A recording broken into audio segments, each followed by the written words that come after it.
दोस्तों एक कंपनी है जो इंडिया की हर गली में है, जिसके ट्रैक्टर खेतों में चलते हैं, जिसकी एसयूवी सड़कों पर दौड़ते हुए आप देख लेंगे और जो दोस्तों अब ईवी में अपना फ्यूचर बना रही है। फिर भी बहुत से इन्वेस्टर्स इस स्टॉक को अपने पोर्टफोलियो में नहीं रखते हैं। क्यों? क्योंकि इन्होंने कभी इसकी फंडामेंटल इन्वेस्टिगेशन रिपोर्ट पढ़ी ही नहीं। लेकिन आज वो गलती सुधरने वाली है दोस्तों। तो दोस्तों आज एक नई एफआईआर दर्ज की जा रही है। एफआईआर नंबर है 12, एपिसोड नंबर 12। दोस्तों आज है तारीख 28/4/26, पुलिस स्टेशन यानी दलाल स्ट्रीट के हेडक्वार्टर में।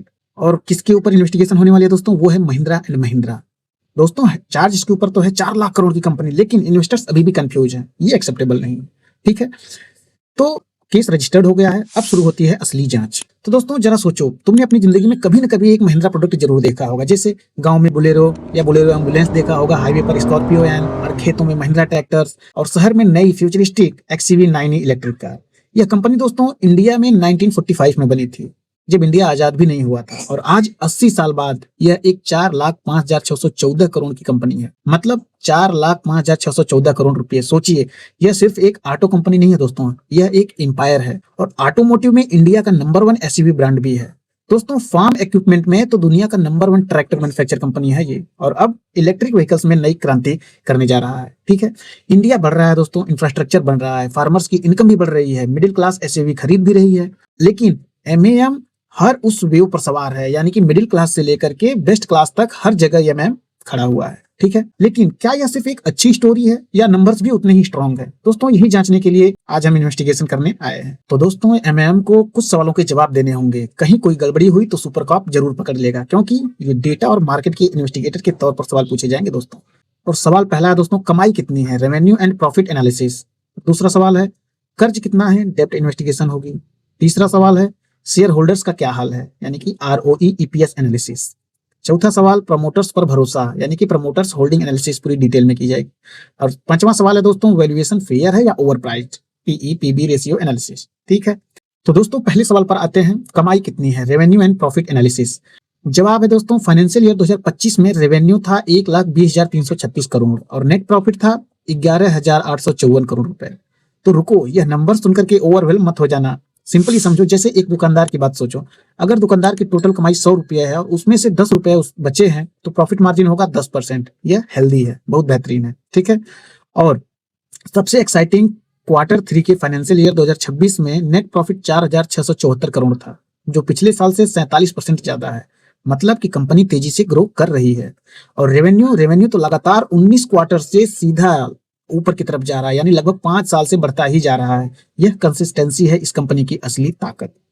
दोस्तों वर्डिक्ट इस पर तो सिंपल है मेरा, क्लीन चिट है, कमाई रियल है, गुड है। ठीक है, अब सवाल दूसरा है, कर्ज कितना है? डेब्ट इन्वेस्टिगेशन।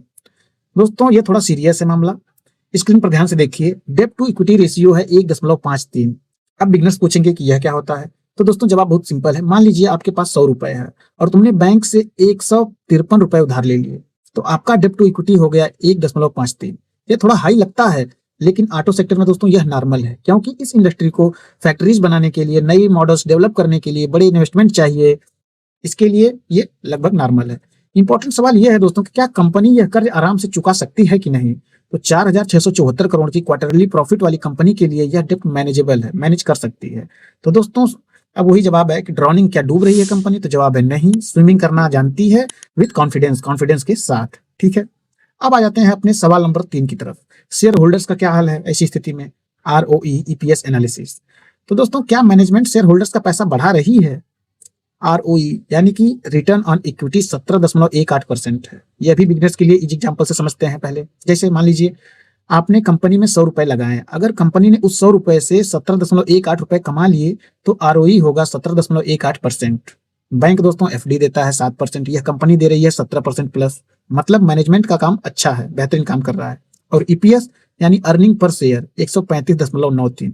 इसका मतलब है दोस्तों एमएएम के एक शेयर की हिस्सेदारी से कंपनी ने 135.93 रुपए कमाए हैं। यह नंबर जितना बढ़ता रहेगा, स्टॉक्स उतना ही वैल्यूएबल बनता जाएगा। ठीक है, तो दोस्तों शेयर होल्डर्स की वैल्यू बन रही है, गुड है, बहुत बेस्ट है। ठीक है, थम्स अप इसके लिए। अब सवाल नंबर 4 पे चलते हैं, प्रमोटर्स का भरोसा क्या है? दोस्तों यह हमेशा से इंपॉर्टेंट होता है, क्योंकि प्रमोटर्स यानी जिन लोगों ने कंपनी बनाई है वो खुद स्टॉक्स रख रहे हैं या बेच रहे हैं अपने पास। तो एमएम का प्रमोटर्स होल्डिंग है 18.14%। अब यह सुनकर के आप कहोगे कि सुपर कॉप यह तो बहुत कम है। तो आप सही कह रहे हैं, यह बहुत ही लो है, क्योंकि जिन्होंने कंपनी बनाई है वही इस पर भरोसा नहीं कर रहे हैं, 18% सिर्फ होल्डिंग लेकर के बैठे हुए हैं। ये तो थोड़ा आश्चर्य की बात है। लेकिन एक बात नोटिस करो, यह होल्डिंग स्टेबल है, क्वार्टरली चेंज नहीं हुई है, कोई प्लेजिंग नहीं है, मतलब प्रमोटर्स ने अपने शेयर गिरवी नहीं रखे हैं। और बड़ी बात, एफआईआईज और म्यूचुअल फंड्स ने एमएएम में हैवी इन्वेस्टमेंट किया हुआ है, मतलब दुनिया के बड़े इन्वेस्टर्स इस स्टॉक्स को पसंद करते हैं। यह एक पावरफुल सिग्नल है। दोस्तों, प्रमोटर्स की होल्डिंग लो है, ये देखने वाली बात है, लेकिन रेड फ्लैग नहीं है। ठीक है, इस पे नजर बनाए रखने वाली बात है। ठीक है दोस्तों, पांचवा और सबसे इंपॉर्टेंट सवाल, जिसका आप लोगों को भी बड़ी बेसब्री से इंतजार होगा, क्या एमएम का प्राइस फेयर है या हम ओवर पे कर रहे हैं? तो पीई रेशियो यानी कि प्राइस टू अर्निंग है 24। इसे ऐसे समझो जैसे आप 24 रुपए दे रहे हो कंपनी की 1 रुपए की अर्निंग के लिए। अब देखो, इंडस्ट्री पीई है 25.56, एमएम का पीई है 24, यानी कि इंडस्ट्री से थोड़ा सा कम। मतलब एमएम अपने कंपटीटर्स से थोड़ा सस्ता मिल रहा है, यह साइन बहुत ही बेस्ट है। पीबी रेशियो है 4.89, यानी कि बुक वैल्यू से लगभग 5 गुना प्राइस। बुक वैल्यू है 666.71 और स्टॉक ट्रेड हो रहा है दोस्तों 3200 प्लस पर। यह प्रीमियम है, लेकिन एमएम जैसी क्वालिटी कंपनी के लिए यह जस्टिफाइड होता है दोस्तों जो इसकी वैल्यूएशन है वो स्लाइटली फेवरेबल है कंपेयर टू इंडस्ट्री के, इसलिए ये फेयर डील है। ये सारे सवालों के जवाब आपको मिल गए। अब जांच के सबसे महत्वपूर्ण भाग में हम इंटर करते हैं। दोस्तों, चार्ट पे ये स्टॉक्स का फुटप्रिंट मुझे कुछ बता रहा है, और वो स्टोरी कुछ ऐसी है जैसे 52 हफ्तों में एमएम 2425 के लो से 3839 के हाई तक गया है। यह लगभग 58% की मूवमेंट है, वो भी एक साल में। निफ्टी 50 ने उसी पीरियड में सिर्फ 4% दिया है, और एमएम ने मार्केट को बहुत बड़े मार्जिन से आउट परफॉर्म कर दिया है। दोस्तों, चार्ट पर देखो, 2900 से लेकर के 3000 तक का जोन एक मजबूत सपोर्ट है। यह हमारा क्राइम सीन बाउंड्री है, यहाँ से स्टॉक्स ने बार बार बाउंस किया है, और सुपरकॉप इसे सेफ जोन कहता है। ठीक है, अब देख लेते हैं डीएमए को। 200 डीएमए यानी कि 200 दिन का मूविंग एवरेज एक बड़ा गवाह है। लॉन्ग टर्म इन्वेस्टर्स के लिए ये सबसे इंपॉर्टेंट लाइन होती है। एमएम भी अपने 200 डीएमए के ऊपर है, यानी कि एक बुलिश सिग्नल है। ठीक है, अब आरएसआई को देख लेते हैं। आरएसआई यानी रिलेटिव स्ट्रेंथ इंडेक्स, यह हमारा लाई डिटेक्टर है दोस्तों कि झूठ बोल रहा है कि नहीं स्टॉक्स। यह बताता है कि स्टॉक्स ओवरबॉट है या ओवरसोल्ड है। एमएम का आरएसआई अभी न्यूट्रल जोन में है, न ज्यादा गर्म न ज्यादा ठंडा। इसका मतलब स्टॉक्स में अभी भी मूव की गुंजाइश है ऊपर की तरफ। वॉल्यूम देख लेते हैं एक बार। वॉल्यूम देखो, जब एमएम में बड़ी खरीदारी हुई है तो वॉल्यूम स्पाइक्स आए हुए हैं। यह क्राउड एविडेंस है, इसका मतलब कि इंस्टीट्यूशंस और स्मार्ट मनी इस स्टॉक्स में इंटर हैं। दोस्तों, चार्ट कह रहा है कि स्ट्रक्चर इंटैक्ट है, वीकनेस है लेकिन ब्रेकडाउन नहीं है। दोस्तों, यह एक्यूमुलेशन जोन जैसा दिखता है कि यहाँ पे मार्केट साइडवेज हो सकता है। दोस्तों, एक सेकंड के लिए ये नंबर सारे भूल जाओ जितना हम आपको सब बताए हैं। महिंद्रा एंड महिंद्रा की कहानी सिर्फ एक कंपनी की कहानी नहीं है, यह पूरी इंडिया की कहानी है। जब 1945 में दोस्तों इंडिया गुलाम था तो दो महिंद्रा ब्रदर्स ने एक सपना देखा था। आज 80 साल बाद वो सपना 4 लाख करोड़ का एम्पायर बन गया है। दोस्तों, इस कंपनी ने क्रैश देखे हैं, इकोनॉमिक्स स्लो डाउन देखे हैं, कंपटीशन देखा है, फिर भी हर बार उठी है पहले से ज्यादा मजबूत होकर के। और आप जो आज ये वीडियो देख रहे हो, शायद आपको पोर्टफोलियो भी अभी डाउन है और शायद आपको लग सकता है कि मेरी स्टॉक्स कब ऊपर जाएंगे। तो दोस्तों, एमएम की जर्नी तुम्हें एक लेसन देती है। फंडामेंटली स्ट्रॉन्ग चीजें वक्त के साथ जरूर उठती हैं। कंडीशंस ये है कि आप उन्हें टाइम दो सिर्फ। ठीक है, पैनिक सेलिंग वो गलती है जो हर बड़े क्रैश के बाद करोड़ों इन्वेस्टर्स करते हैं, और फिर जब स्टॉक से रिकवर होता है तो वो दूर से देखते हैं और सिर्फ पछताते हैं।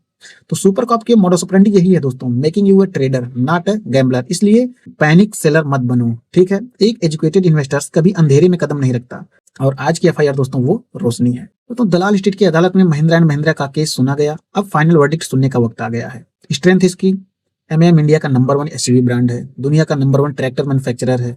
रेवेन्यू 19 कंसेक्यूटिव क्वार्टर से लगातार बढ़ रहा है, यानी कि 5 साल से। यह कंसिस्टेंसी बहुत ही रेयर है। Q3 फाइनेंशियल ईयर 2026 में भी प्रॉफिट 47% बढ़ा है, यह रियल ग्रोथ है। और दोस्तों, कमजोरी क्या है इसकी? डेब्ट टू इक्विटी 1.53 है, इंडस्ट्री एवरेज से थोड़ा सा ऊपर है। प्रमोटर्स होल्डिंग मात्र 18.14% है, यह थोड़ा सा लो है। स्टॉक्स अपने 52 वीक हाई से 3839 अभी 17% नीचे है, ये थोड़ी सी इसकी कमजोरी है। लेकिन अपॉर्चुनिटी, इंडिया का ईवी रेवोल्यूशन अभी शुरू हुआ है, महिंद्रा एंड महिंद्रा इसमें लीडर बन रही है। दोस्तों, आपको पता है कि रूरल इंडिया में ट्रैक्टर्स की अभी बहुत कमी है, ह्यूज मार्केट है ये India. Global brokers Jefferies, Nomura, CLSA सब बुलिश हैं। सारे जो वित्तीय सुझाव देने वाली विदेशी कंपनियां हैं वो सब इसके बारे में लेकर के बुलिश हैं कि ये कंपनी बहुत ही आगे जाएगी। Q4 का रिजल्ट 5 मई 2026 आने वाला है, और एक्सपेक्टेशन बहुत हाई है लोगों को। यदि ग्रोथ का रिजल्ट जो है पॉजिटिव आया बहुत बेहतरीन पिछले क्वार्टर से, तो ये समझ लीजिए दोस्तों बहुत ही बेहतरीन वक्त होगा आपके इन्वेस्टिंग करने का। ठीक है, अब खतरा क्या क्या हो सकता है उस पर भी नजर बना लेते हैं। आपको पता है कि ग्लोबल ट्रेड में जो टेंशन चल रही हैं, टैरिफ वार्स, ऑटो एक्सपोर्ट पर इंपैक्ट हो सकता है। ईवी कंपटीशन बढ़ रहा है लगातार, टाटा बीवाईडी सब दौड़ में है। यदि मार्केट करेक्शन हुई तो यह स्टॉक थोड़ा सा गिर भी सकता है। दोस्तों सुपर कप का फाइनल वर्डिक्ट है 3 से 5 साल के लिए, यदि लंबी समय के लिए आप इन्वेस्टिंग करना चाहते हैं तो लॉक कर लो। ये स्टॉक्स अभी भी अपने पीक से नीचे है, फंडामेंटल्स स्ट्रांग है, ग्रोथ स्टोरी इंटैक्ट है। दोस्तों ईवी और ट्रैक्टर्स दोनों बिजनेस ने इंडिया को पूरी अपने कब्जे में ले रखा है और यह वो स्टॉक्स हैं जो आपके बच्चों के फ्यूचर के लिए रखा जा सकता है। दोस्तों 2 प्राइस लेवल्स याद रखो, एंट्री जोन 2900 से लेकर के 3100 के बीच में, यह स्ट्रांग सपोर्ट जोन है। यहाँ से हिस्ट्री में कई बार स्टॉक्स ने बाउंस बैक किया हुआ है। अगर यह जोन होल्ड करता है तो एक अच्छा एंट्री पॉइंट हो सकता है।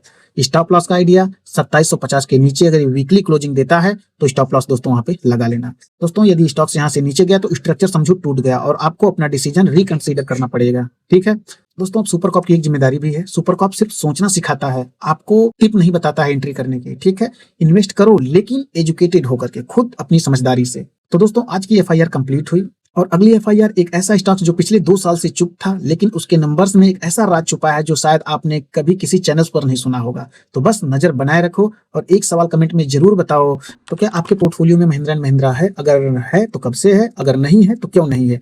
नीचे कमेंट सेक्शन में आप अपना जवाब जरूर दीजिएगा। ठीक है दोस्तों, मिलते हैं अगली वीडियो में, तब तक के लिए सतर्क और सुरक्षित इन्वेस्टिंग करते रहिए। जय हिंद।